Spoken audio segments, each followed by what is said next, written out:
जय हनुमान ज्ञान गुण सागर, जय कपीस तिहु लोक। हनुमान जी ज्ञान के सागर हैं। अरे ज्ञान के सागर हनुमान जी महाराज कैसे हैं? ज्ञानी नामाग्रगण्यम, इतना ज्ञान हनुमान जी के पास कि ज्ञानियों में सबसे श्रेष्ठ हो गए। जब राम जी को पहली बार मिले तो राम जी लक्ष्मण जी से यही बोले, लक्ष्मण हमने ऐसा वेदज्ञ, ऐसा गुणज्ञ, ऐसा शास्त्रोक्त, ऐसा विधियोक्त, ऐसा विनयी, ऐसा विनम्र देखा नहीं है। जरा तुम देखो तो, इनसे बात करो तो ऐसा लग रहा कि कोई बहुत ज्ञानी हो। अगर शास्त्र की बात करो तो लगता है कि बड़े शास्त्रों को लाखों बार पढ़ रखा हो। वेदों की बात करो तो शाश्वर वेद की ऋचाएं बोल रहे। स्वभाव देखो इतना विनम्र, भाव देखो इतना अच्छा। लक्ष्मण हमको तो लगता है मानो चारों वेद छयों शास्त्र इनके अंदर बैठ करके बोल रहे हो। ऐसा राम जी ने लक्ष्मण जी से कहा। श्री हनुमान जी के लिए तुलसीदास जी ने लिखा, जय हनुमान ज्ञान गुण सागर, जय कपीस।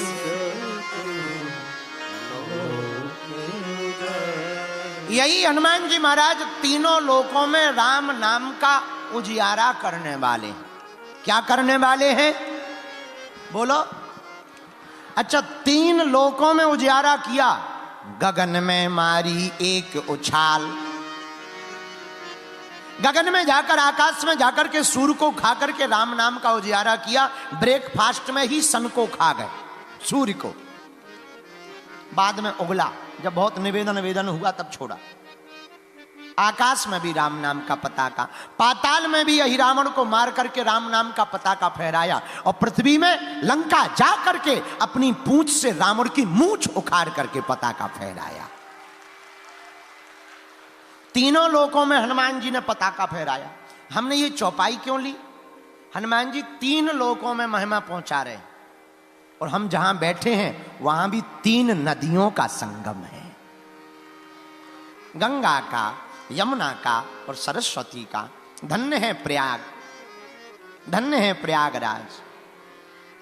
भरद्वाज मुनि बसहीं प्रयागा,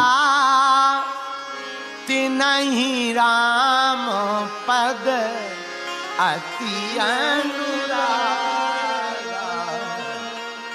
भरद्वाज मुनि बसहीं प्रयागा, तिनहि राम पद अति अनुरागा। भरद्वाज मुनि प्रयाग में बसते हैं, और प्रयाग की महिमा बड़ी अद्भुत है भैया। 1000 बार तुम गंगा जी के स्नान करो, 1000 बार। 100 बार तुम माघ के महीने में गंगा जी के स्नान करो। बैसाख के महीने में तुम करोड़ों बार गंगा जी में स्नान करो, तो जो पुण्य फल तुम्हें वैशाख के महीने में 1 करोड़ बार गंगा स्नान करने का प्राप्त होगा, वो फल महाकुंभ में केवल एक डुबकी लगाने भर से प्राप्त हो जाएगा।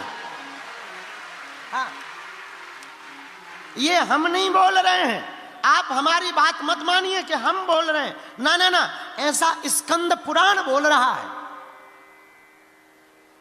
एक डुबकी लगाने का ये पुण्य फल है प्रयाग का। भैया तुम 1000 गायों को दान गोपाष्टमी को करो,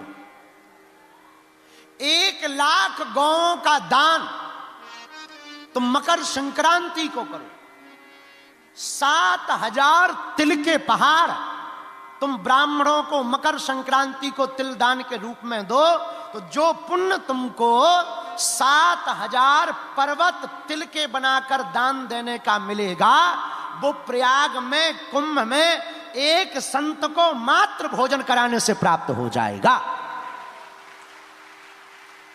ये महिमा है कुंभ की, ये महिमा है प्रयागराज की। किसकी महिमा है? जोर से बोलो ना। प्रयागराज की। प्रयागराज की महिमा कब?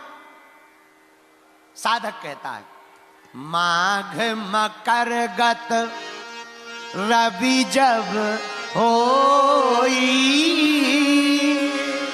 तीरथ पति आव सब कोई। माघ के महीने में जब सूर्य मकर राशि में प्रवेश करते हैं, सब लोग यहां आते हर साल। पर भैया सुनो, हम लोग दीपक तो रोज जलाते हैं पूजा में, हाँ या ना? बोलिए। जब रोज दीपक जलाते हैं तो दीपावली को बहुत दीपक क्यों जलाते हैं? क्यों जलाते? भैया दीपावली अमावस्या को आती है। कब आती है? अमावस्या कब आती है? जब सूर्य और चंद्रमा दोनों तुला राशि पर पहुंचते हैं, तब दीपावली की अमावस्या का संयोग बनता है। और उस दिन जो भी एक दीपक जलाता है, एक दीपक प्रज्वलित करता है, उसे करोड़ों गौ माता का दान देने का पुण्य फल मिलता है और लक्ष्मी जी का वास सदा सदा के लिए घर पर होता है। भैया उसी प्रकार यहां संगम में स्नान का प्रतिदिन का महत्व है, हर रोज का महत्व है। लेकिन जो भी महाकुंभ में या कुंभ में आकर स्नान करेगा, हम नहीं कह रहे हैं, आप पढ़िए शास्त्रों को। मत्स्य पुराण में वर्णन आया है, महाकुंभ में जो भी डुबकी लगाएगा, कुंभ में जो भी डुबकी लगाएगा, वो जन्म मरण के चक्कर से बच जाएगा। इसीलिए तो भरद्वाज मुनि कहां रहते? भरद्वाज मुनि बसहि प्रयागा, तिनहि राम पद अति अनुरागा।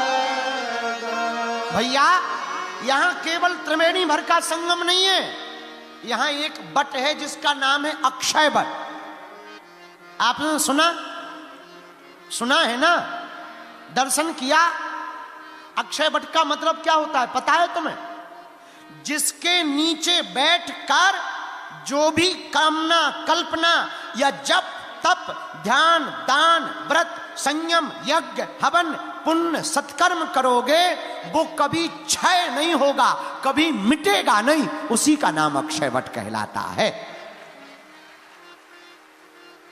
एक बात और सुनो भैया, हाथ जोड़ के प्रार्थना है, जितने रील वाले महाकुंभ आ रहे हैं, हम प्रार्थना कर रहे हैं, भैया तुम घर पर पाप करो तो संगम में कट जाएगा, पर अगर तुम संगम में पाप करोगे तो कहां कटेगा? इसलिए बड़ा सावधान रहना प्रयाग में, बुरा ना मानना, बहुत सावधान रहना। जो साधु संत दिखवे बस चरण पकड़ लेना, अवहेलना मत करना, किसी की निंदा मत करना, किसी के ऊपर अत्याचार मत करना। भैया ये महासंगम है, ये महाकुंभ है। तुम घर पर जो पाप करोगे वो यहां कटेगा, लेकिन यहां अगर कोई पाप कर लोगे तो कहां कटेगा भैया? इसलिए यहां जितना हो सके नाम जप करो। ये कोई साधारण भूमि नहीं है प्रयागराज। यहां बगल में ही लेटे हुए हनुमान जी हैं। रोज 1 लाख लोग दर्शन करते हैं लेटे हुए हनुमान जी का। भैया लेटे हुए हनुमान जी के 2 कारण हैं। यहां हनुमान जी विश्राम मुद्रा में, और हम लोग भी जिंदगी में जो कमा रहे हैं ना, जो खा रहे हैं ना, जो काम कर रहे हैं, किसके लिए करते हैं? आराम के लिए। महंगा मकान क्यों बनाते हैं? आराम मिले, हाँ या ना? बोलो। बड़ी और महंगी गाड़ी क्यों लेते हैं? बोलो, आराम मिले। बढ़िया सा भोजन क्यों करते हैं? अरे भैया भूसा में भी तो पेट भर जाना है। पर हम लोग दाल चावल रोटी चटनी पनीर चकाचक पापड़ क्यों खाते हैं? क्या मिले बोलो। हम लोग गर्मी में क्यों नहीं रहते, एसी लगा के क्यों रहते हैं? क्या मिले? और कौन कौन आराम चाहता है? जरा हाथ उठाओ जिंदगी में, हाथ नीचे कर लो। जिनने नहीं किया भगवान तुम ही देखना। उपाय सुनो। आराम की तलब है तो एक काम कर, पूछो क्या? आ राम की शरण में राम राम कर।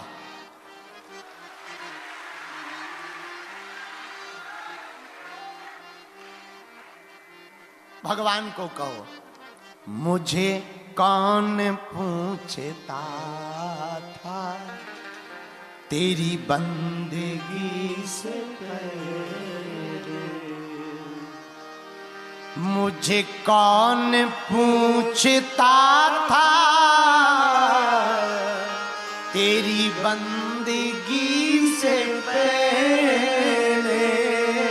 गाओ, मुझे कौन पूछता था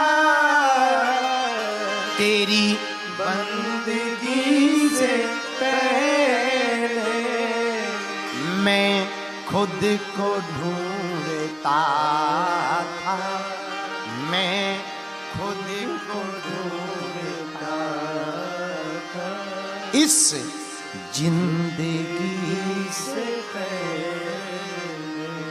आपको अगर आराम की तलब है तो लेटे हनुमान जी के दर्शन करो।